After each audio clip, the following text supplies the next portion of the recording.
thanks Blossom Alexis Welch. She's just completed the newscast and she was recapping the headlines. Tonight we go beyond the headlines. In the headlines tonight with Blossom Alexis Welch, we heard that the new National Party held its convention yesterday and it's looking ahead to the next general elections, which are constitutionally due in 2023.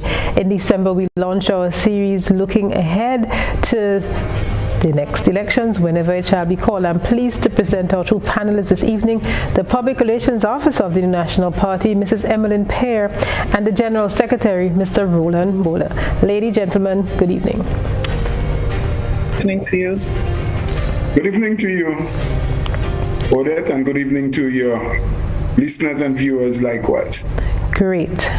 So a little bit of history here. The New National Party was founded in August 1984 through the merger of the Grenada National Party led by Mr. Herbert Blaise, the National Democratic Party led by George Bazan, and the Grenada Democratic Movement led by Francis Alexis. The NNP won 14 out of the 15 seats in the December 1984 general election, and Mr. Blaise became Prime Minister.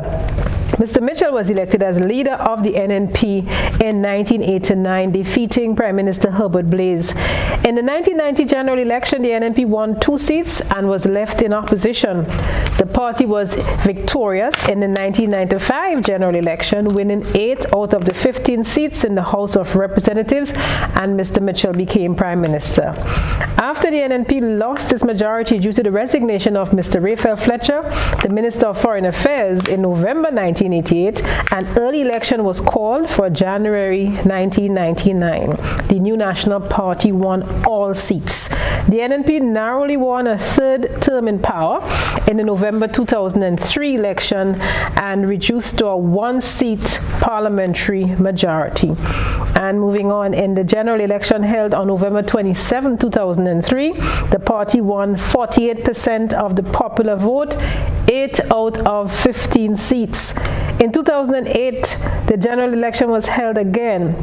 The party lost to the National Democratic Congress, winning 4 seats against 11 for the NDC. The NDC leader, Tillman Thomas, succeeded Mr. Mitchell as Prime Minister of Grenada.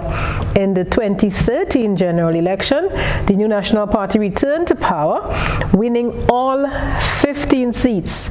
This was the second time a political party won all 15 constituencies in a general election. At the 2018 general election, the New National Party retained all 15 seats. Mr. Bhola, your convention was held yesterday. I'm certain you're looking ahead to the next election. Is it that you're looking to capture all 15 seats again? Absolutely, Odette. We leave no stone unturned. An election is never over until the last ballot is counted, and we are quite cognizant of that. However, we are going to put our best efforts forward, and we hear our political leader mention in his own deliberations at the end of our convention yesterday afternoon that we are not going to take for granted the work of the government. We are not going to take for granted the fact that we have performed as a government. We are going to do the political work if we are expected to make any major difference to the electorate. So there's a thin line that separates what the party does and what the government does. So while one complements the other. So yes, we are looking forward to taking all 15 seats again. And we will expand on those deliberations. I want to bring in Ms. Pierre here. Ms. Pierre, the convention was held yesterday. I'm certain it was a hectic couple of days for you and other members of the executive planning for the event. Held in different terms, you couldn't bring your supporters together all in one place because of the COVID-19 regulations.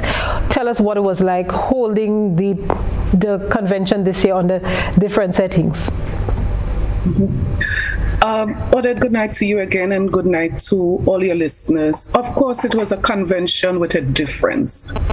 And a difference meant that we had a blended approach. So we had some persons at a live venue. And of course, throughout Grenada and in Carriacou, you had persons at different locations. And that was because as a party, we felt that we needed to observe the protocols existing currently and to manage those persons in attendance. I am am extremely impressed. I was a little bit, uncertain as to how this was going to roll out. It was our very first convention under those circumstances. Very, very few hiccups. And the quality of the production, I must say I was extremely impressed, and want to use the opportunity publicly to recognize and to applaud all of those who have been at the forefront and at the background making this possible, and of course all of the delegates, all of the observers who made this such a great success yesterday. And do you feel in any way that you lost anything? Like, sometimes they said this has taken away from something from the convention the way you know it? I felt it yesterday when someone came, well, not someone, about 3 guys came with a drum. And they were beating the drum outside, and you could have seen they missed something about people coming together, people socializing, people gathering, and the excitement of a convention rally after. I think people missed that particularly. Not so much the closed session. I think the after convention rally is what persons really missed yesterday. All right, so let's look back a little bit on the, you had some in-house matters, secret matters taking place in caucus. You had elections. The political leader remains the same. We understand that your chairman is Mr. Oliver Joseph, your deputy is Mrs. Clarice Modeste Cohen. I think the only change you have is that of 2 new floor members. You have Mr. Marcus Christopher, and let's be sure to make it clear that it is not the pastor Marcus Christopher but his son. So it's Marcus Christopher Jr. and Augustine Vespri. They are replacing Mr. Kenneth Noel and Mr. Cletus St. Paul. You want to take us through the entire executive as presented yesterday at the end of the elections? Madam Pierre. Mr. Bhola? Okay, Mr. Bhola, anyone, whoever wishes to take that. Okay, would you, Ms. Pierre, or you want me, because I have the listing right before me. You can go right ahead. You can go right most ahead. of them in my head as it relates to the persons on the national executive at the moment. The chairman, as we know, based on party principles and party constitution, is the head of the party. So that position is now held by Mr. Oliver Joseph. That is after Mr. Anthony Boswin has decided, first of all, we know that he has decided since the last election, on the eve of the last election, that was going to be his last at the polls, and he would want to hang his boots up, as we oftentimes say in the local parlance. So he had also said, listen, I would like to step back and allow other people an opportunity to get acquainted to positions. And so Mr. Oliver Archibald took that position. Dr. Clarice Modeste Cohen is the deputy chairperson. Dr. Kit Mitchell, the political leader. Gregory Bowen being his deputy. Roland Bhola in the position of General Secretary, Assistant General Secretary. Peter David, Mr. Steve Horsford as the Recording Secretary, and Mr. David Stan Phillip, Assistant Recording Secretary. The Treasurer is Mr. Carlton Fredericks, the Public Relations Officer, Ms. Emmalin Pierre, Labor Relations Officer, Mr. Winston Garaway, Welfare Officer, Ms. Edith McDonald, and then we go into the floor members being Ms. Deborah Charles, Bertrand John, Marcus Christopher Jr., Augustine Vespri, Bartholomew Baptiste, Oswald Gilbert, and there's one more name that will come in because the Constitution makes way for one floor member coming out of Carriacou, whom the Carriacou contingent and people will determine, and within a couple of days they will give us that name. So there should be 7 floor members, one of which is always left for Carriacou. It's not nominated or elected during the convention, but the people in Carriacou, the NNP supporters, they will determine on their own, and that name will be forwarded to the head office. Mr. Bhola, I have a question. How much of the selection of persons is done organically, genuinely, and I use that word in memory of my father, it's genuinely, but genuinely at the convention, or is it that you canvass ahead of time and present your slates and then it's sanctioned by the delegates? No, we are not into any campaigning. Our position that we stay are always open. Every convention, from chairperson right down to members. In several quarters, people may make a determination in the conversations. Maybe even up to convention morning, you may have delegates determining, well, I'd like to see this person or that person. But generally, all of the persons are nominated from the floor, seconded by the floor. The person conducting the election would ask several times, are there any other nomination? If there is, you will take it to a vote. If there isn't, and someone beg that nomination be closed, then that person is declared the person elected for the respective position. Okay. Ms. Pierre, if I could ask you, I've often been intrigued by the appointment of a labor relations officer among political parties. Why is that? What is that person's role? Of course, labor relations is critical in not just government, but in political organizations, because you want to continuously assess and analyze the labor situation in the country. And of course, the political organization will have views and positions on this that, just may not necessarily be that of the government.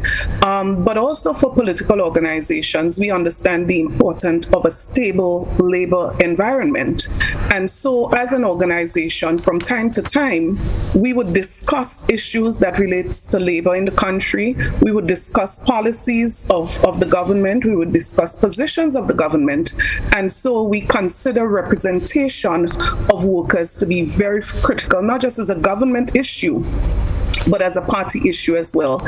And that is why we do have somebody on our executive that is responsible for labor relations.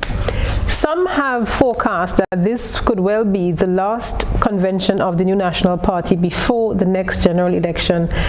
You wish to comment on that, Madam Pierre? Well, we can all focus, and probably if you ask me to focus, I would focus the same thing as well. That's easy to do. Focusing is quite easy. We just don't know. At the end of the day, you're right. It boils down to focusing. That's all we can do.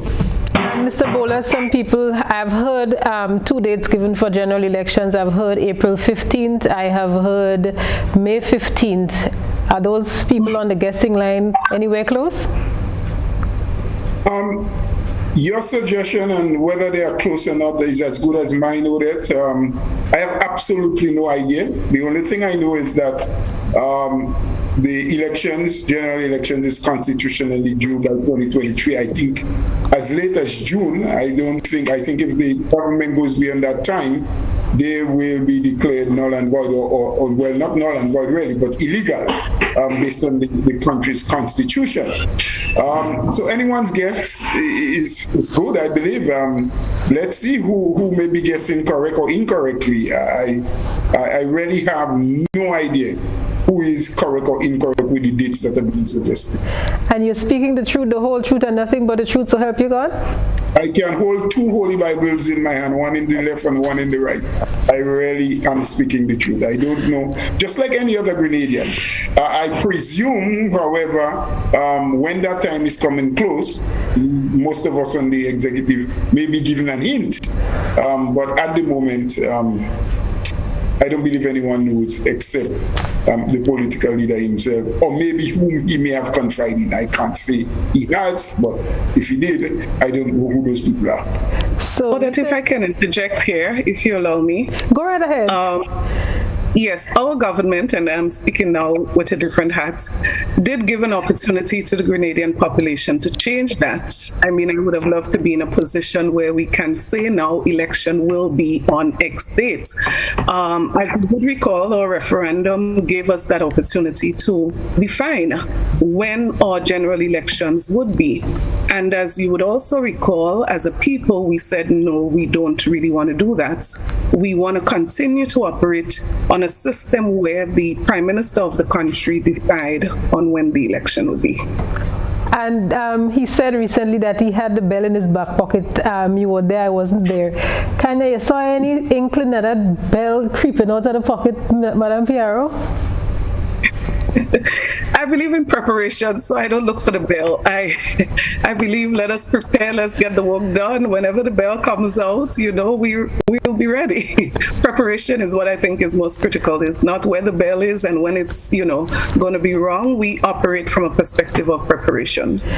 All right, Mr. General Secretary, what makes the new National Party the best choice as far as political party selection is concerned for the next general election? Because I'm certain that's your argument. You wouldn't argue otherwise, would you? Absolutely not, Odette.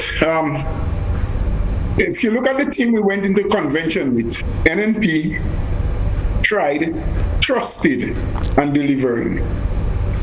In every general election, the electorate look for a number of different things, but among them, the main things are, can I trust the people that I'm putting forward? Would they be operating on our behalf, or are they going to be in government only to satisfy their own desires and needs?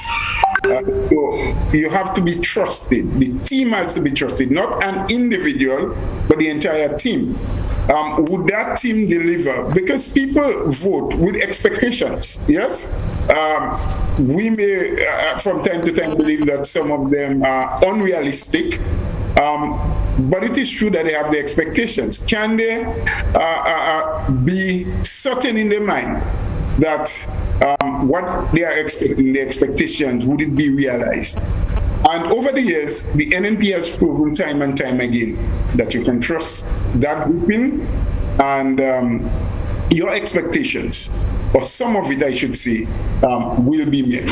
And so, judging from the past and looking forward as to what the party is prepared to do, I believe NNP remains still the very best. They have a mixture of youth and experience. They have knowledge and skills. They are prepared to listen and learn. And I have heard on many occasions parliamentary reps, even up to the level of Prime Minister, having said, look, we have made decisions, we have done things, we have taken actions that probably did not turn out exactly as we expected them to, that the circumstances may have changed from the time we took the decision up to the time it materialized, and so we are sorry. So it's another indication that we are not too big to accept that as humans, even though we are leaders, that we too can fall, that we can make mistakes, and we are prepared to accept them, ask for forgiveness, and move on. So when you find a grouping like that has the knowledge, has the skills, has a track record, and is prepared to put their hands up and say, okay, I am responsible for that mistake, why it was made, but I'm prepared to deal with it and move on, making sure that we continue along the lines of progress. I believe you can't find no better team that you can put into office to trust with the development of your country, your future, and the future of your children. Every organization does a SWOT analysis, your strengths, your weaknesses, the opportunities, and the threats. I'm certain you'd have done a SWOT analysis as well. If someone was to ask you what's the NNP's biggest weakness, what would you say that is? While it is a strength for the NNP, I also think it is a weakness in that we are always eager, to try new things, to achieve, to do more for people. And in so doing, sometimes I think the enthusiasm, the exuberance of wanting to provide more, to produce more, we may not always cross all of the T's and dot all of the I's, and things may happen that should not happen. So I consider it a strength in wanting to move forward, in being adventurous. But sometimes I think we need to pull back a little bit, albeit you may be criticized for being a little too slow, but in so doing you may be a lot more thoughtful and correct in the way you do things.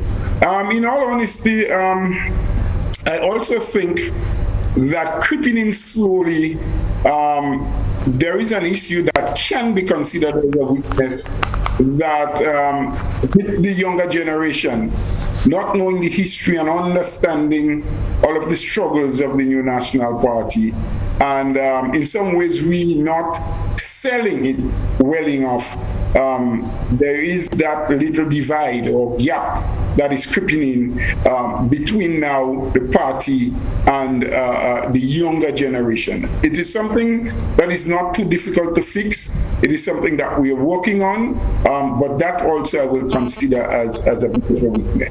Okay, and we want to ask you in a little bit about the caretakers selected for the various constituencies, but before we do that, in the line of SWOT analysis, Madam PRO, we look strengths, weaknesses, opportunities, and threats. What do you think probably is the biggest threat facing the new National Party at this time?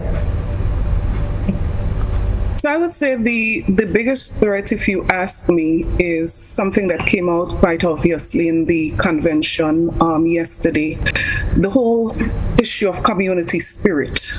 There used to be a time when people would volunteer to do almost literally everything.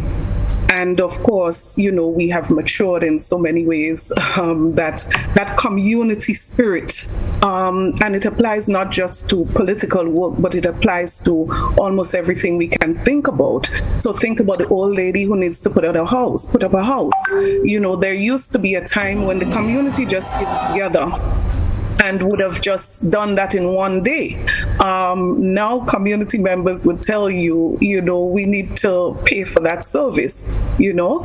And it's the same thing, I believe, that all political organizations around the world is experiencing. As people find more jobs, find more employment, and as we provide more opportunities for people in government, the party gets the brunt of the effect there in terms of availability of people, in terms of people's willingness to volunteer. And so I believe, if you ask me, that's one of the major things that I would flag. And we live in a society where everybody have become very busy. True, and that is something we hear people always making reference to when they talk about, in the days of the revolution, you had that community spirit, you do these community projects. I want to ask both of you to talk to us tonight about the caretakers for the various constituencies as you have identified them or in the process of identifying them. We'll do that on the other side of this commercial break. This is Beyond the Headlines, gearing up for general elections. Twisting on my words a little bit, we take a commercial break and we'll be right back.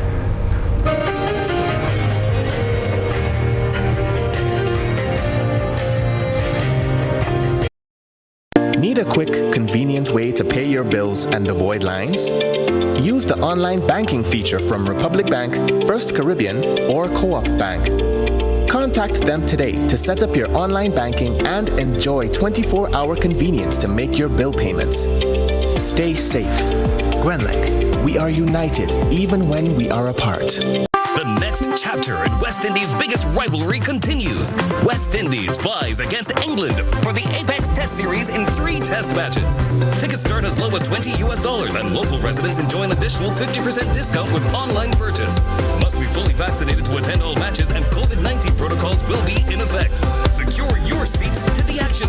Get your tickets in advance at windiescricket.com/tickets. Terms and conditions apply. The Nawasa app brings the power of Nawasa's customer service experience to you. Instant, conversational, and smart. Easy access anywhere. Get bill balance, transaction history for up to 6 months, report a fault, link to websites, view payment centers, contact information, push notifications, and multi-tenant accounts, all in a secure login platform. Like a self-service concierge app, mobile.nawasa.gd gets you the support you need much faster. Available on both Android and iOS platforms. Mobile.nawasa.gd, your customer support companion. Nawasa, committed to meeting customers' needs. Introducing Color by Sissons. Color by Sissons. Color by Sissons. Color by Sissons. Color by Sissons. Color by We support you at every stage of your life.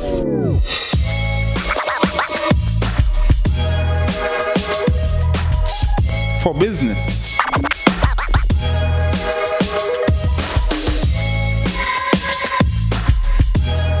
for your education,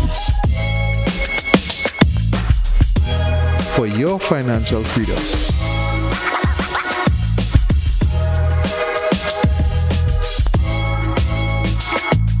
for that new ride. Upgrade your life with the Communal. Contact us today.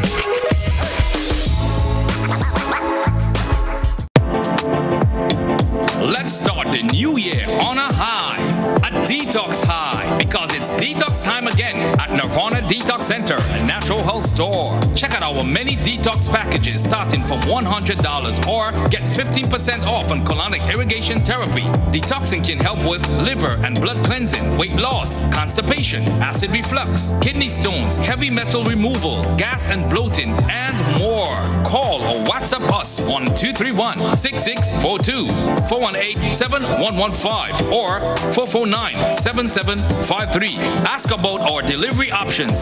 Visit us now. Bruce Street Mall, store number 1208, or Belmont St. George's, close to the Fall Edge area. Our opening hours are Monday to Saturday, 9 a.m. to 5 p.m. Nirvana Detox Center and Natural Health Store. Detox your way to health. These specials ends on March 31st or while stocks last.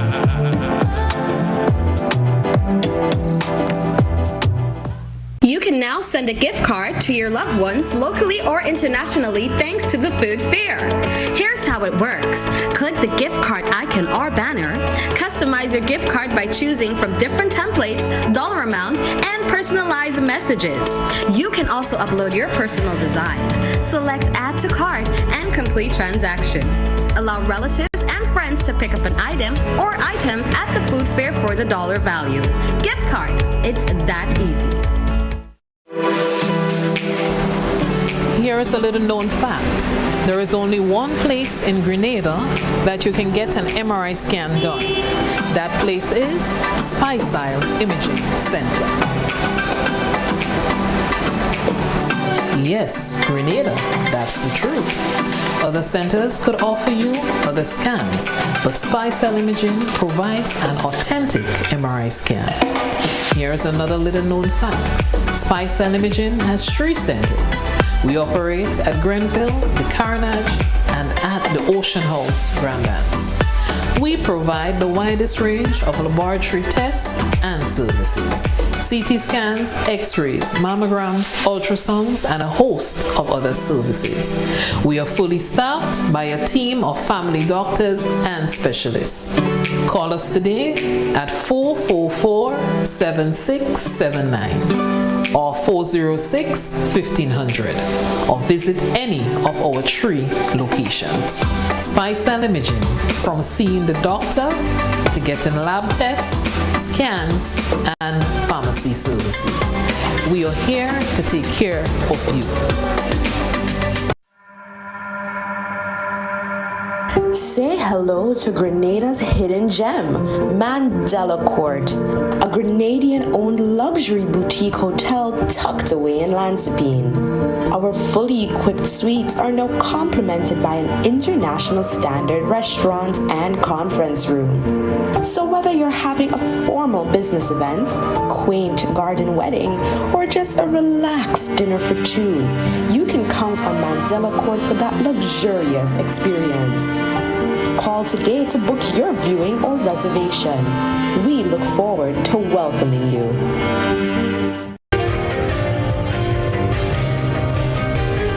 Welcome back to Beyond the Headlines. We're looking ahead to general elections whenever the bell is rung, according to the political leader of the New National Party. He says he has the bell in his back pocket and he'll decide when he will sound the bell. And we're speaking tonight with the Public Relations Officer of the New National Party, Mrs. Emmalin Pierre, and the party's General Secretary, Mr. Roland Bhola. As we alluded to before we took the commercial break, we know that in preparations for the elections, the parties will name their slate of candidates. They're caretaker candidates until officially named as the constituency rep. And so I don't know who will take this evening. Anybody wants to take us, either of you decide who will take us through the listing of caretakers or constituency reps as you have identified thus far? Well, Secretary can go. I always say ladies first, but since it bothers me, I definitely will take. Odette, as we know, a caretaker for a constituency is more a political position than a parliamentary position.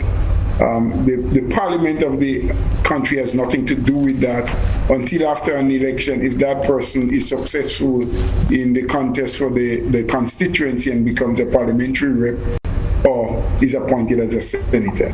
So what we have had is two of our present parliamentary reps indicating that for the next general election they will not be contesting anymore. They're not going to make themselves available to be candidates. And the first one was Brother Anthony Boswin, and in his place the party did what its internal affairs and what the constitution of the party dictates that it do, to put in place a person who over time will be carrying on the political work and trying to push the party policies within that constituency.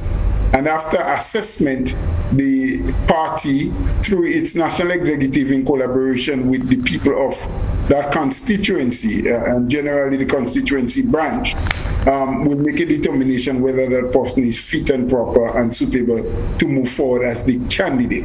And that has happened in St. Patrick's West in the person of Mr. Victor Philip. Also in the south of the island, South St. George, Brother Nicholas Steele has also indicated that he will come to the end of his service as a parliamentarian at the end of this term. And so the party had to move in to finalize on a caretaker likewise. The same procedure, the same principles, having the party members of the South meeting at a conference and determining whom they would like to see as the person going forward. That person has become the caretaker, and that activity took place at the end of January the 30th in the person of Brother Roland getting the nod from the people to be the caretaker. Over time, the determination will be made again using all the party resources to scrutinize and do other research, the due diligence and everything else to determine if that individual will go forward as the candidate. In the third instance, which is St. George Northeast, we all know what has happened. Brother Tobias Clement, who ran on an NNP ticket and won that seat, had decided for reasons that he probably exposed and others he didn't, that he no longer would like to be associated with the party and have since resigned from the party. He has not resigned as a parliamentary rep, but he no longer is associated with the New National Party. So again, we needed to find someone to replace him, and a similar procedure was held January 12th, I think it was the date, and Mr. Nimrod Oliver was nominated as the caretaker. Like the other two, the processes will follow. All of the scanning and what have you that needs to be done. We'll be listening, we'll be taking the feedbacks from the constituents and so. And finally, we'll determine when the time is right whether he moves on to be the candidate for that constituency. So some people have been agitating for change. They think that Prime Minister Mitchell has really served his time. He's been there for so long, and they think you need a more youthful leader, and probably the time has come for a woman as leader. Madame Pierre, people are pointing fingers in your direction as somebody who is well able to take over the reins of the party. What say you? So I would say this, Odette, and I love the way that you started. Some people, right? And I am not sure that I'm comfortable that we have a majority of people saying that. Sometimes we get some, and the word some, mixed up in something that we make conclusions about. So while, yes, I've heard the comment about Prime Minister Mitchell and his age, and, we need a youthful person to replace him, I have a difficulty with, how we draw those conclusions, Number one, I cannot say that I agree that Prime Minister Mitchell does not have what it takes to lead this country at this time. I cannot agree if persons say that Prime Minister Mitchell is too old for leadership. I have not seen anything that tells me that he is. And so I fully support Prime Minister Mitchell into the next general election. I believe he has been tried, tested. He is still, I believe, one of the most outstanding leaders in the world, I dare say. And people may have their personal opinions, and there's a place for that. That's okay. The question is, at the end of the day, what is best for Grenada at this time? So my fullest support. I respect, all of the other opinions that have been expressed about youthful leadership and all of that. But I believe you mentioned the weakness of NNP, but I just want to refer at this time to the strength of NNP, in that NNP has very strong leadership, in my opinion. If something is not broken, why are you fixing it?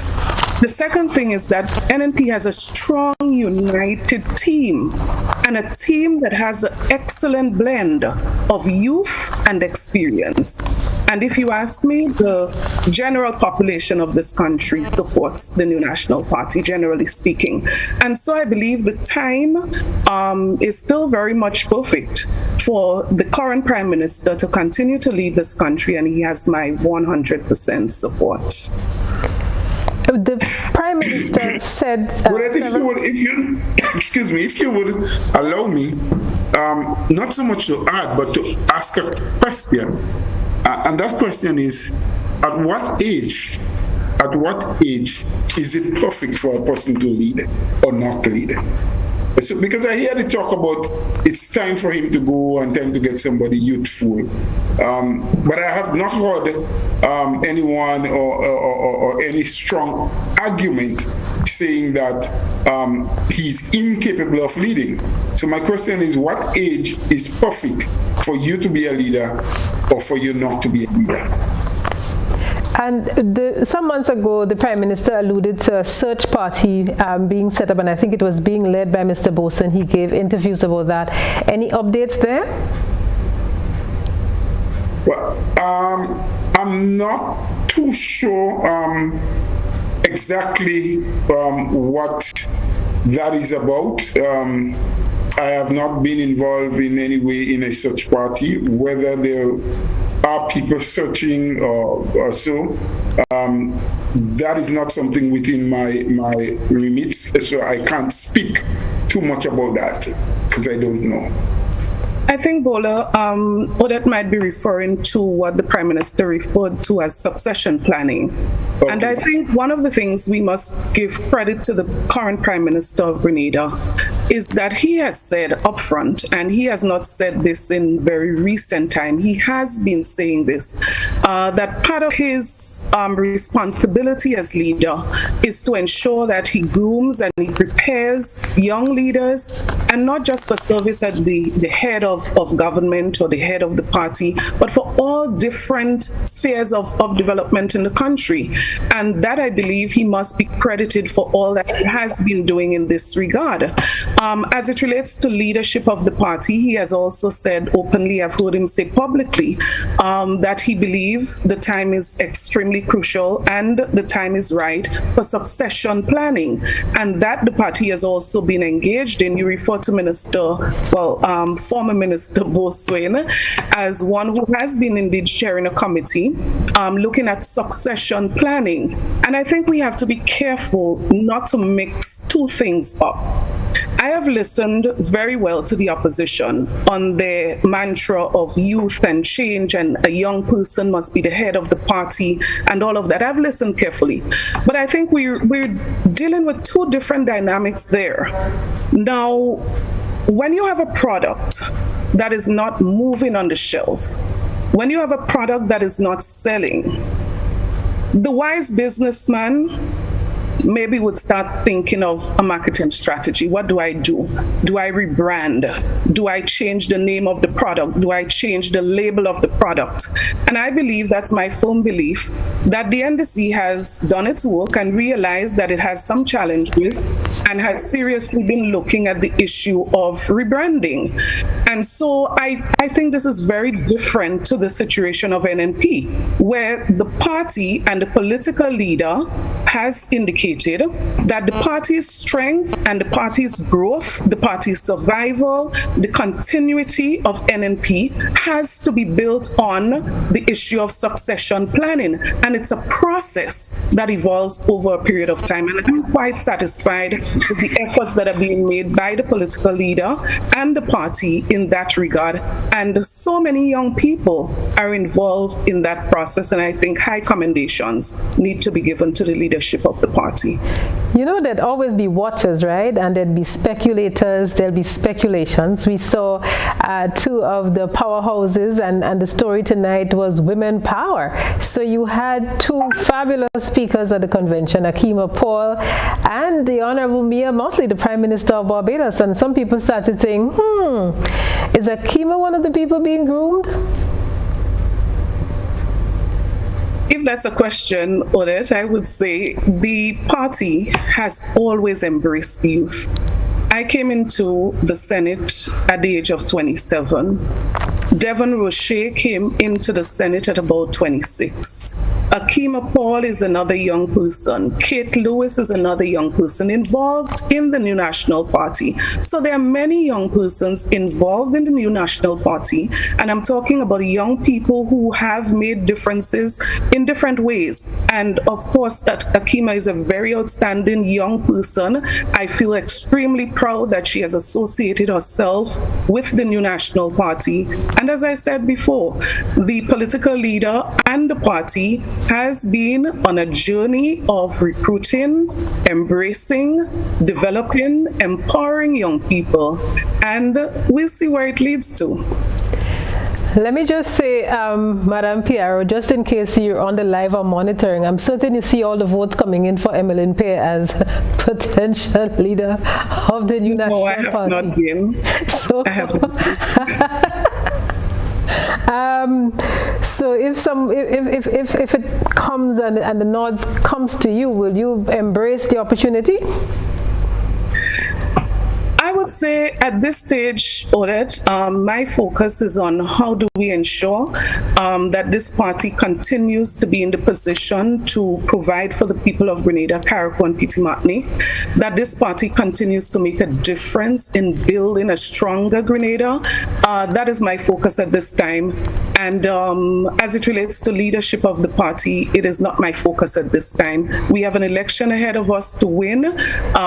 We have a lot of work ahead of us to do. There's a 2020 to 2035 development plan for Grenada that we believe we are best positioned to implement. And so I believe most of the people involved in this process, that's their focus at this time. Let me just editorialize and say I note the blush, and Mr. Leslie Pierre, your mentor, will be extremely proud of your answer. May his soul rest in peace, Odette. May his soul continue to rest in peace. Let's go back to, let's revisit yesterday's convention. As we said, one of the taglines coming out of GBN News this evening, Women Power. Akima Paul addressed the convention, and the keynote address came from Barbados' Prime Minister, the Honorable Mia Motley. Let's listen back on some of her comments from yesterday. I really do want to thank you for the opportunity to be able to come home to Grenada.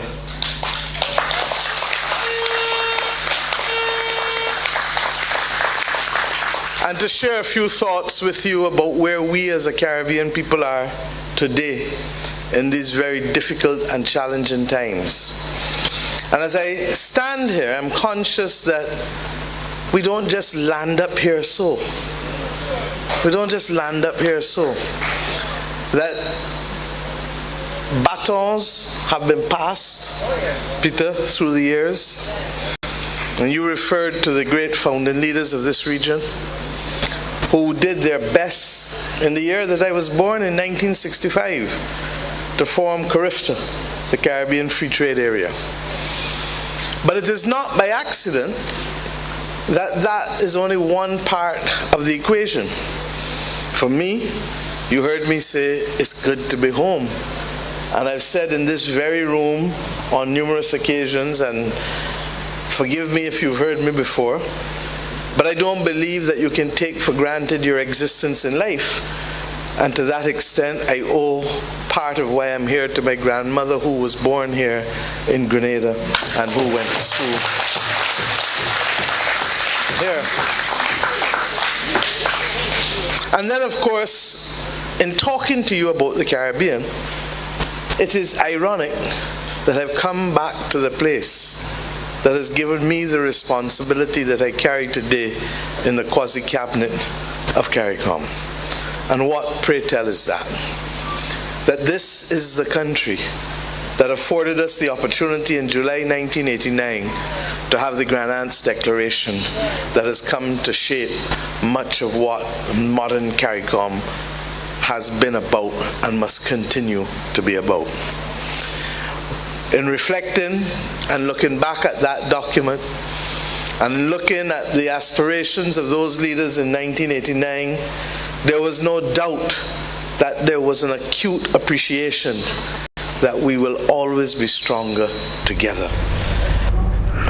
She said, we don't land up here, sir. It was nice to hear her trace her roots back to Grenada, and she's emerging as one of the most popular leaders across the world, I dare say. She did strike a chord at COP26. People sat up and listened. The Honorable Roland Bhola, I'm putting on handles, and it's better to be more respectful than less. So if I slip into minister or senator, it's because over the years in the news we've had to call you that. And I know you're here in your capacity as General Sec, and we respect that as well.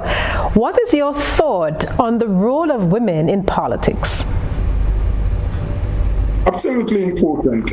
As a matter of fact, I made reference to the fact that I think it's the United Nations that has encouraged that in every government throughout the world, they expect to see about 40% of that cabinet or that parliamentary caucus being women. I believe at one time Guyana had the highest percentage, followed by Grenada. I don't know exactly what that percentage is today in Guyana, but I still believe that Grenada is holding its own and has it's 40% or more. Women are good in leadership positions for a number of reasons. Some people think that they care a little bit more. I don't know if there's any scientific evidence to back that. But being mothers themselves, they seem to have a natural inclination as to how to deal with issues and tough problems. People think, or some people share the notion that they are much more patient than men folk. That is still debatable. I've found and seen a lot of men that have tremendous patience and sometimes can deal with tough situations in a far better way than women. But these are not the arguments. I think they complement the men very well. I think they make good for helping to temper irrational decisions at times. And so I really do believe that they have their place in not just in Grenada, but in the region, and probably, I guess, throughout the world. We have heard of and seen many tremendously good leadership from women. We had in Germany, Angela Merkel, we had Indira Gandhi, and many others who did. We had the great Winnie Mandela, who was at the back end of her husband, albeit at his final stages as a president, she was no longer there. But throughout his struggle for freedom of the black people in Africa, she was side by side with him. And we can talk about many others who have done well. The Eugenia Charles of Dominica in the earlier years. So the history speaks well about women leadership, and I don't believe it is a bad thing to see more women coming forward and attempting to be at the helm, if I dare say, and to take leadership. I think the time is right. They have demonstrated their ability time and time again, and if given an opportunity, any one of them, I believe that they should take it and harness it. And of course, in the more recent time, as you have just shown, we have Mia Mockley, who is rounding up to be the Caribbean spokesperson at the level of prime ministership. So I think there's a good example for women of the region to follow. And Madam Pierre, I'm putting you on the spot. Let's just go on gender lines. If you were to vote for a female as opposed to a male, who do you think would make a better leader, a male prime minister or a female prime minister? That's really on the line. I want to say, Minister Bhola, I am humbled by your comments about women, but it reminded me of a statement I actually heard Barack Obama made. And I was extremely shocked, but I think it takes a real man to be able to recognize the strength of women. And I think what's important, Odette, is not necessarily just about who is leading, but I think representation is critical. I believe that women need to occupy positions where women can represent women adequately, who best can speak to the issues affecting women, who best can speak to what the needs of women are, who best can advocate on behalf of women. I think women can do that. And so I believe in that blend, that cooperation, that partnership between men and women. But I humbly submit also that I think that, just the maternal instinct of women makes a big difference in leadership. At the same time, I hasten to add that does not mean that we cannot have excellent male leaders. And we do have a lot of examples of that around. All right, so right now I'm booking a debate. It's going to be 2 against 1. It's going to be Odette Campbell and Emmalin Pierre against Roland Bhola. So you're taking us up on the challenge at some point in the future, Mr. Bhola? I don't back down easily to a challenge, so let's have it. Okay, so we'll set the date and we'll make sure that it's broadcast live. We're coming to you on that. You mentioned, Mr. Bhola, some of the comments that would have been made at the UN by Prime Minister Mia Mockley. She alluded to that forum yesterday. Let's entertain that, and we'll come back, continue the discussions, and also invite our callers, people on social media as well, to take part in the debate this evening. The number you can call is 440-1252. But first, let's go back to yesterday's convention and take another excerpt from the Honorable Mia Mockley. And I start here because when taking up office in September in 2018 and going to the first United Nations General Assembly to speak, I reflected then, not knowing what I was saying perhaps fully, but I reflected then that the world looked a little too much like it looked when my same grandmother was a young girl in this country, Grenada, 100 years ago. She was born in the year 1906, and she left this country at 16, 17 to go to Barbados with my grandfather to marry him at St. Patrick's Roman Catholic Cathedral there. But during the period of time that she was a student in this country, the world faced World War I. The world faced the Spanish flu pandemic. And I reflected then about how much the world also was trending towards fascist and unilateral moves on the part of too many countries, undermining, in fact, the beauty of multilateralism, which is really what CARICOM for us is about, what the United Nations is about. How do we come together to work together to do more and better for our people? Simple. That's all it is. But it struck me as I prepared for today that not only was I correct in reflecting in September 2018 how similar the world looked to 100 years ago when she was a teenager in this land of Grenada, but the world in which she lived did not have any small island developing states. It was a world that was dominated by empires, the British Empire and the French and the Spanish, and we can go on, the great European empires that for centuries dominated this part of the world and regrettably led to the enslavement and exploitation of our forefathers. A very powerful point there. The more we change is the more we remain the same. The Spanish flu, and now we have COVID, which is similar. She alluded to these fascist regimes we have now, Ukraine under attack from Russia. I'm thinking back, Madam Pierre, to the time when you were a participant in the Caribbean Youth, the Commonwealth Youth Program, the CYP, which helped, propel you to this point. What are your thoughts there?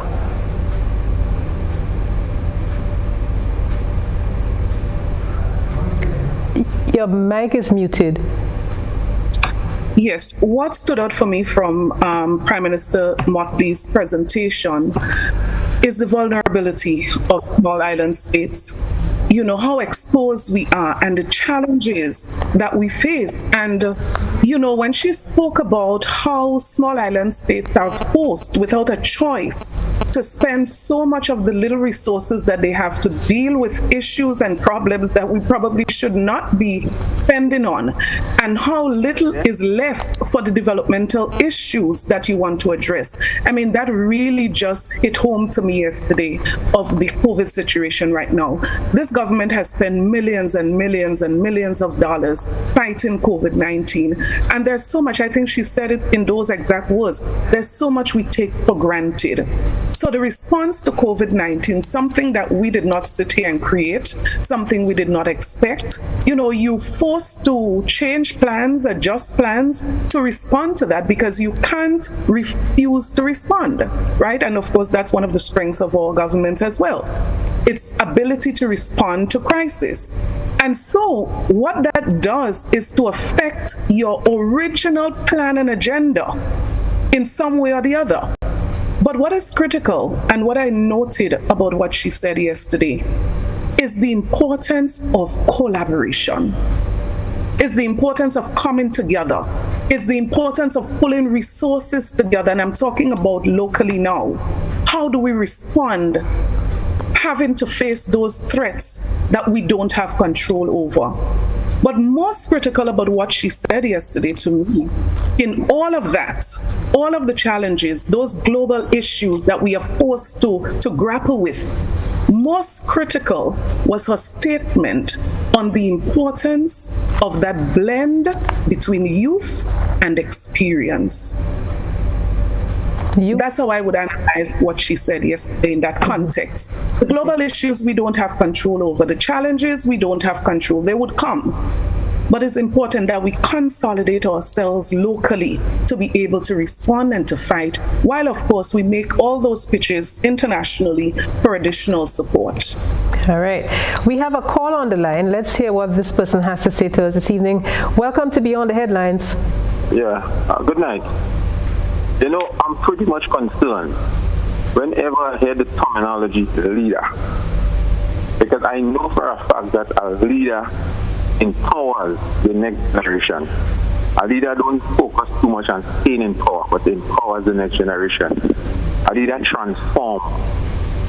A leader educates, make sure his people or her people is well kept, well in a state of transformation.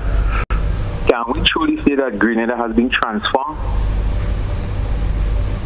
So when I hear people talking about leadership, I've heard the the gentle lady there and the gentleman speak of leader and in the position of transitioning. And it amazes me because you have a position where people been in power for all those years and yet they're now talking about leaders and organizing the younger ones take up leadership position. If we have true leaders, then that should be done years ago. This is my concern. All right, thank you so much. And it's a matter of timing according to that caller. I'd ask Mr. Bhola to respond shortly, but while we're in that vein, let's listen again to the Honorable Mia Motley. She addressed the issue of leadership yesterday. But today, we face similar events, a threat to multilateralism. 100 years ago, there were no institutions to support multilateralism. There was no United Nations. There was no CARICOM. There was no OAS. There was no Commonwealth. 100 years ago, apart from the empires, as I said, there was great uncertainty and great economic depression. For after the pandemic and the return to prosperity, that prosperity soon led to the Great Depression and to the pauperization of millions of people across the world as a bridge eventually to World War II and with the fascism that accompanied it. Today, we have countries asserting on their own that they can do what they want, when they want, how they want, if they want, without reference to the multilateral framework that is intended to bring peace and order to the people of this world. Today, we continue to fight a pandemic. Like the Spanish flu, 2 years in.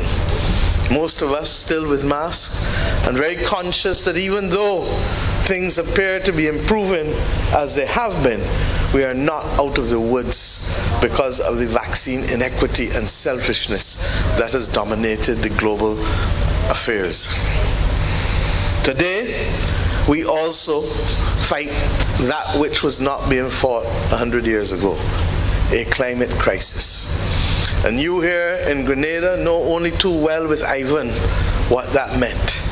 In fact, many a night I reflect on the fact that Ivan was really headed for Barbados, and I was Minister of Home Affairs at the time.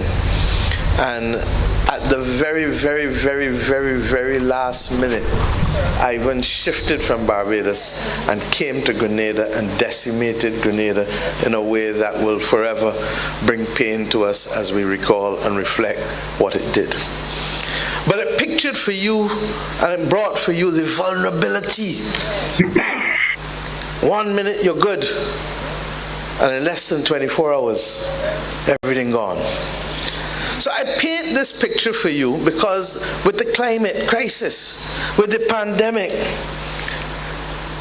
with the attacks on the institutions that are intended to help us make lives better for all of our people, we find ourselves today in uncharted territory, in choppy waters. And we recognize that if we are in choppy waters, more than ever, a steady hand and strong leadership is required. Steady hand, strong leadership. Mr. Bhola, you want to comment there? Of course, Odette, what Prime Minister Motley spoke about is testament to what is needed. She did mention in an earlier clip that you played that she is seeing signs of many things that are similar to that of 100 years ago when we had the Spanish flu, when we had World War I and so forth, and eventually World War II.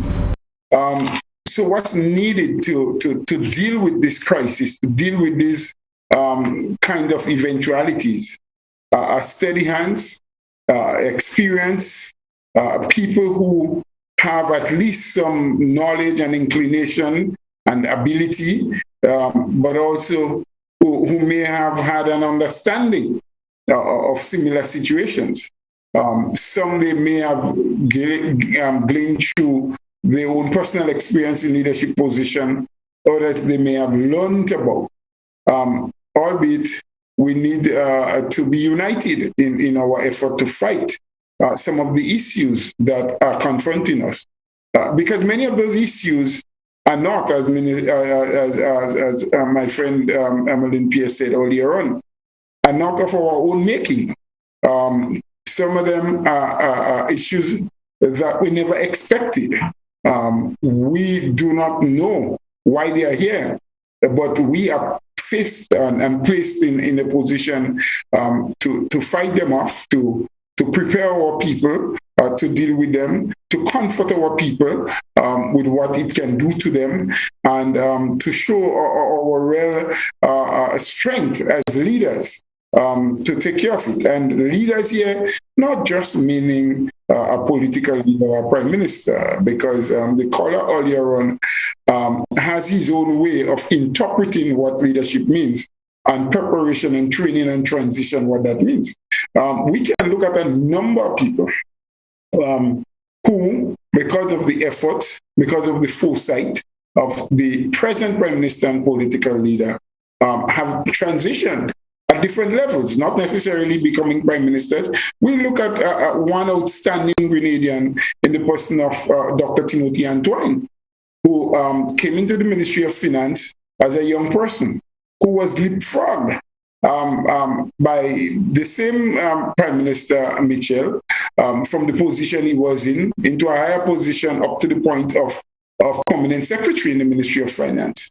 Because he, at the time, as a young man, Prime Minister Mitchell observed his ability, looked at him and felt that he had within him the acumen that can bring him into a leadership position. That had caused him to be well recognized within the Caribbean, and eventually he's now the governor of the central bank. And we can think of several other persons in different positions. Look at Gerald Carter as a young person who had been a senator for the New National Party and served in the Senate, and today is moving on to go to university to study at the highest level. So sometimes people interpret transition and leadership to simply mean that you are in the position as leader of the country and you should step aside and allow a younger person to take that role. That time will come. However, there are so many other ways in many different areas and in different facets that you can train and you can transition people from who they are into who they can be, and they can take leadership position at different levels. Odette, if I can just weigh in as well. One minute, Madam Piero. I believe we have a call on the line, producer. Oh, okay, so the caller has dropped out. Sorry, go ahead, Madam Piero.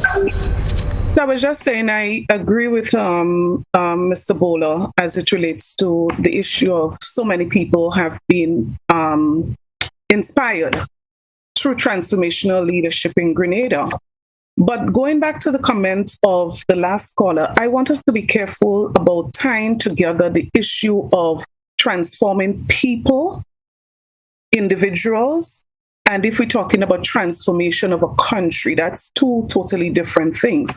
And we have to be able to separate it. And based on the caller's comments, we would continue to have a problem in Grenada if we are expecting the political leader of a country or the prime minister of a country to be the person to transform every individual or inspire every individual in Grenada. And that if somebody is not inspired, it becomes something that the leader of the country did not do. Inspiring people has to do with people at all levels of our society. So the role of principal in a school, inspire students, teachers inspire students, principals inspire teachers. In the church community, pastors and religious leaders inspire congregations. And at all levels of our society, people have to take responsibility for the inspiring of people to grow and to develop and to be motivated to excel and to achieve their fullest potential. When we keep looking at that responsibility as a person's responsibility, we would have problems. We'll continue to have problems because inspiring leaders is a responsibility of leaders across our nation at all levels. And we all have to hold ourselves accountable. So even the caller, I'm sure he can describe himself as a leader at a particular level. We all lead at various levels. The question is, are we all inspiring through our leadership? And so we all have to take responsibility to ensure that we do that. Let me ask you, Jen Sek, what is your answer to someone who has said that the NNP is good at keeping the vulnerable vulnerable, and they make that comment against the backdrop of a reference point made by the Pierre early in the program during the days of the revolution, when this was done and that was done, and no, we can't get it done. We have changed and moved on. So, for instance, they're saying in the days of the revolution, there were several projects where people were able to generate income, but in this case, in this era, what we see is a seed program where people collect some money from the government at the end of the month, and so they kept vulnerable. Well, that statement is only partially true, Odette. We are living in different times, and we all accept that. The upbringing of people are different. What influences character building now is different from what influenced character building back then. And that is not an excuse, but the issue of people are now just being given seed money or through the seed program and nothing else for development is absolutely not true. The government has been putting millions of dollars through the Small Business Development Fund at GDB, where young people and other business people, not just young, could be middle-aged or senior, has an opportunity to get loans at low cost, I think 2 or 3%, up to $40,000, I remember was the last total, that can help them to either start a new business, to rejuvenate an existing business, to bring an idea to fruition. You have the GIDC, through which grants are being given, some of the seed money provided by the very said government. You have within the Ministry of Youth and through the programs that the Ministry of Youth organized, there is, I think it's called Youth Biz now, I think the name has been changed, where young people and those who are interested in getting into their own business are being trained, are being certified, and are being given seed money with a small loan to start whatever type of business they have. You have the Empower program, where youths on the block, youths who feel that they have lost, young people who were imprisoned, there are programs there that help them, like the Fly and the I think the Reach program. There's one called Reach. I can't remember what the acronym means. My dear friend, Ms. Pierre, may remember that more than me, but I know that Fly means fostering level-headed youth. And through the Empower program, people are being taught different skills, plumbing, electrical, how to operate heavy machines, carpentry, and different things. And they are given startup funds to buy the tools that are needed. I know of young people in only recent months and years, last year, year before, who graduated from the Empower program and today are running their own little business. We have some of them doing simple things as setting up car wash and having what we call this power wash, and so being purchased for them. I know others who have gone into furniture making, and the basic tools they need were purchased for them to assist them. Even the seed program, the way in which it was set up, when a family gets on seed, there is supposed to be a link with the Ministry of Agriculture and the Ministry of Health, Food and Nutrition department, where these people are supposed to be trained into backyard gardening and to assist them to start producing more for themselves. And through the Ministry of Agriculture, they would be provided with the seeds and the tools and so. And as they start doing better, they should graduate from the program. People are not meant to be on seed forever. Again, because of how the system operates, and sometimes the people who work within the system not always following up thoroughly with what they have to do and sticking to the programs. Sometimes some people get stuck. So it's not absolutely true to be saying that the government is happy to keep people in poverty and keep them vulnerable. That is not totally true. Right. I have an indication that we have a call on the line. Caller, good evening. Good evening, Miss Odette. Hello? Please go right ahead. We're hearing you. And good evening to Mr. Bhola and Ms. Pierre. Let me say that I think you all are covering very well because of the questions that have been thrown at you. You have been following up very well and answering correctly.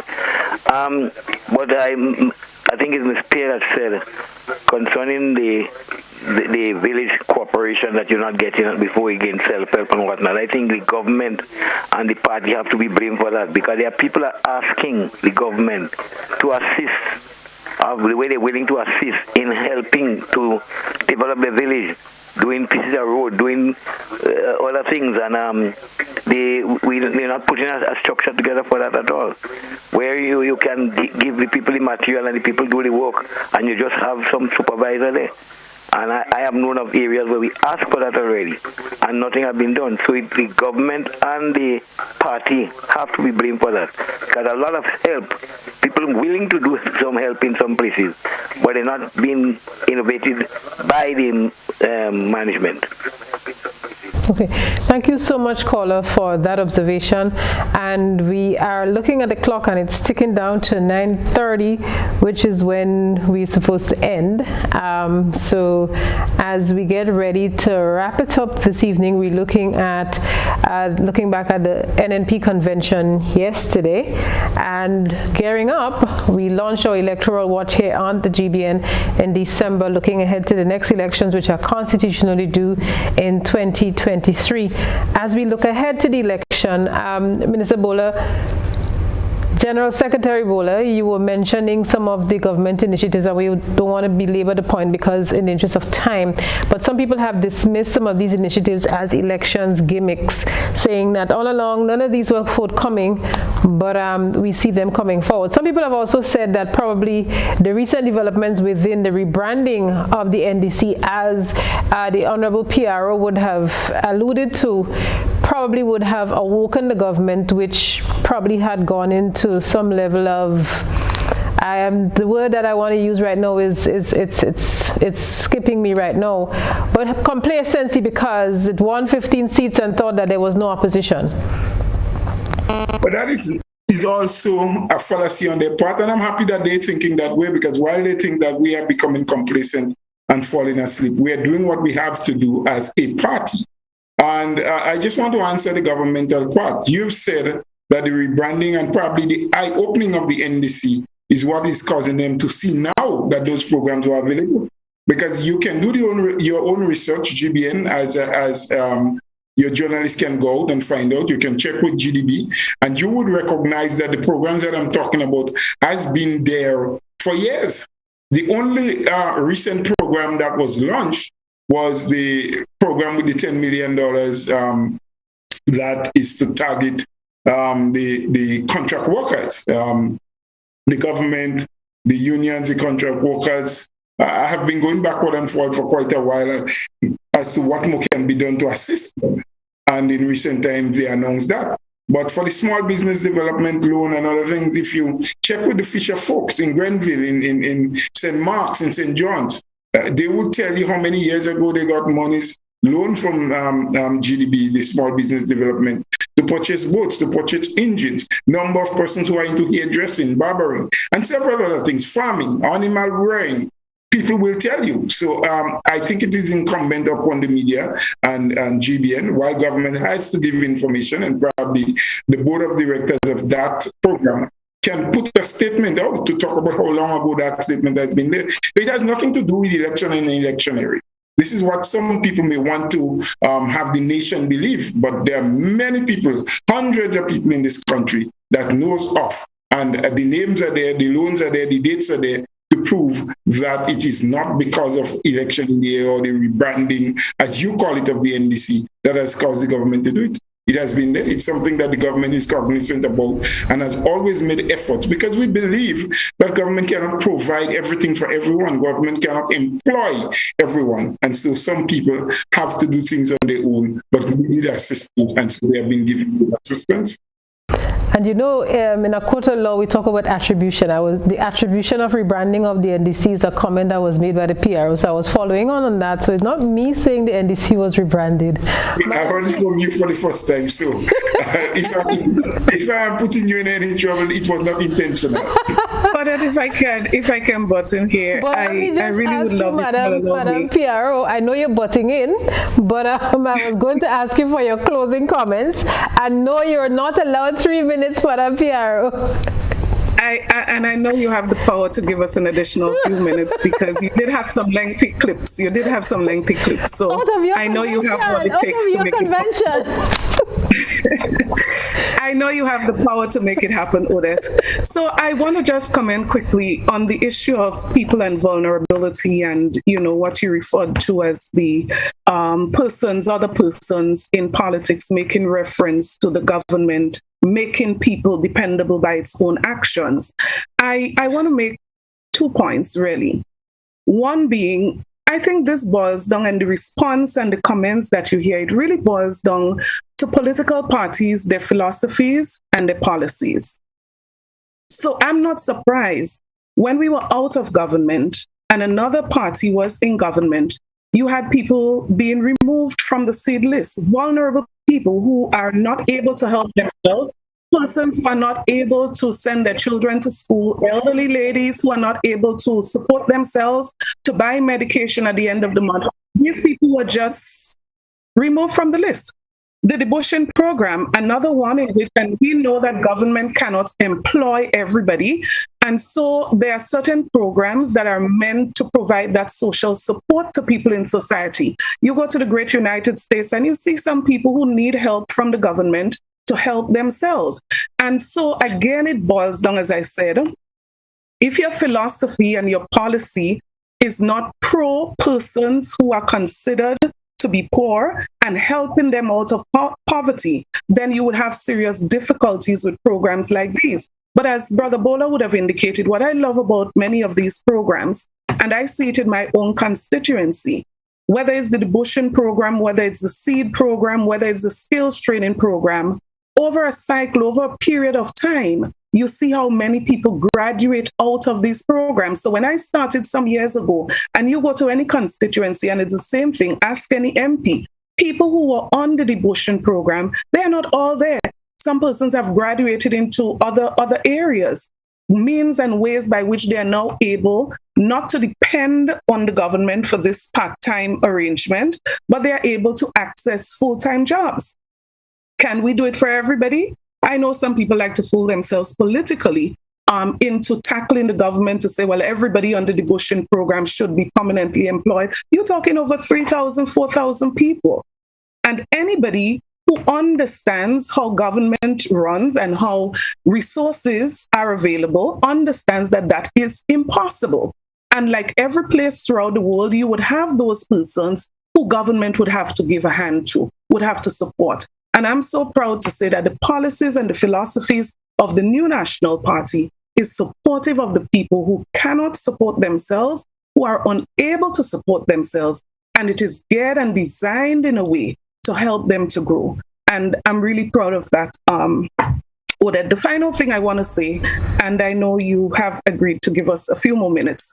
On the subject of education, I just want to stick that point when we speak about transforming people and transforming their lives and transforming society. And I just want to use education as an example. The caller made reference that, nothing has changed. We have not gone anywhere. And I'm not sure if it's somebody that's local speaking. But when you look at education and you go all the way back, you would remember, well, you won't remember, it wasn't probably in your time, but persons would tell you about those days when education was a privilege. The few, maybe the color of their skin, what their parents owned and who their parents were, defined the educational future, what they had access to in terms of opportunities. Look at what's happening today. Hundreds of young people from poor rural communities, poor families, are able to access those very sad opportunities that the few had before. And so, Odette, we have not done it all. We have not achieved it all. Grenada is not this perfect place. As Mia Motley said on Sunday, the reality is, as small island states, we do have challenges. And the fact is, as we continue as a strong government to address those challenges, I believe people are going to continue to see that this new National Party government is indeed still the best option to take us through these challenges. We have responded to several crises before. We have taken this country out of Ivan, out of Emmalin, we're almost there, I believe, out of this phase of COVID-19.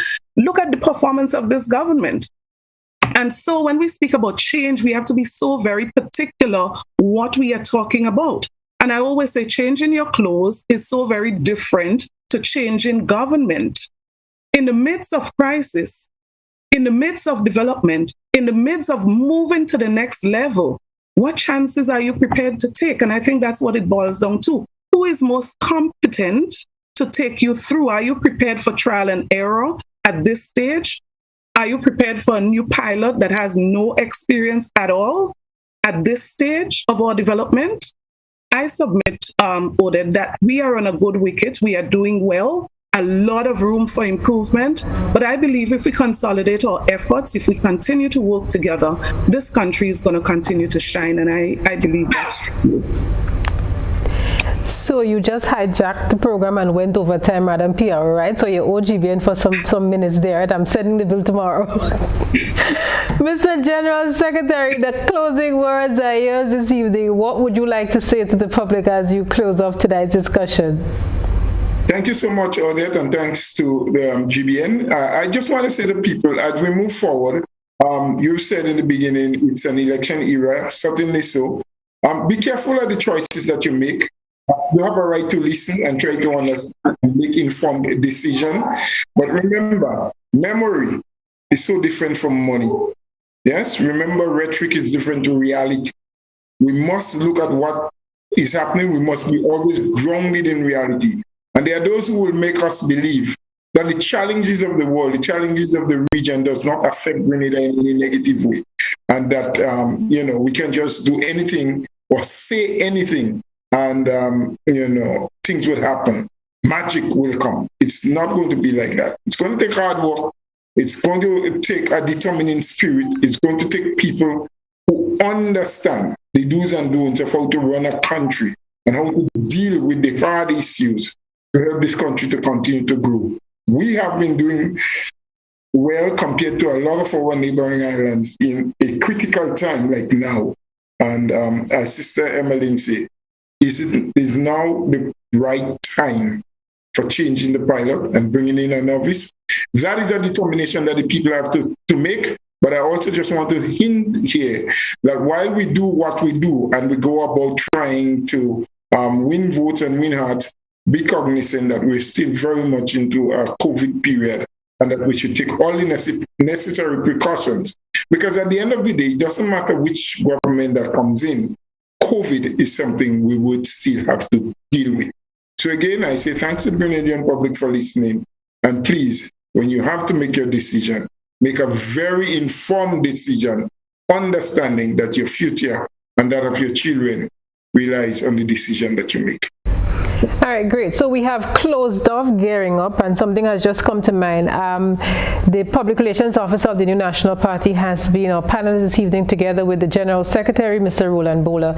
I'm just going to ask you to take off your PRO hat for a brief moment, Mrs. Pierre, and to put on your Minister for Education hat, because we've learned over the weekend of the passing of two members of the teaching fraternity. We have, I believe, teacher at the St. George's Anglican Senior School, Heinzie as we call it, and I think a former teacher at the Vendome Roman Catholic, and it has really been heartbreaking and gut-wrenching for us because these are very young people cut down in very formative stages of their lives, so to speak, have a lot to offer, and I'm certain you want to put on your Minister for Education hat and extend condolences and probably a prayer on behalf of those families.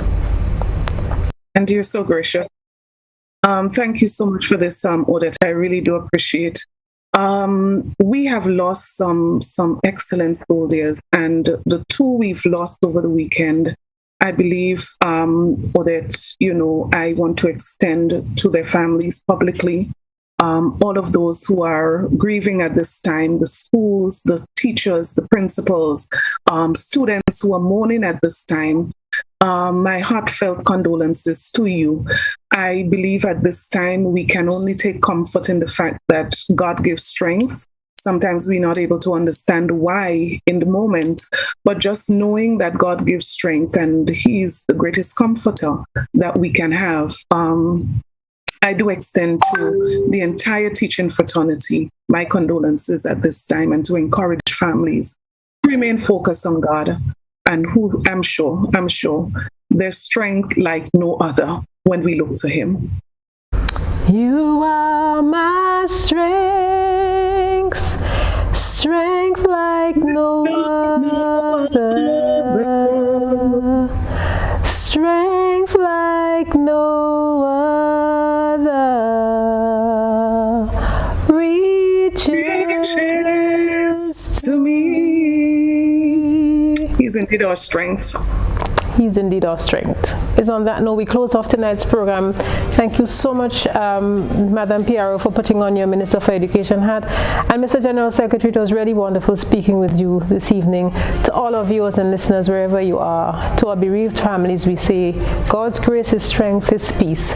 And Grenada, we say good night, and we'll see you again on Beyond the Headlines next Monday. I'm your host, Odette Campbell, on behalf of the entire production team here at the GBN, saying we'll see you again.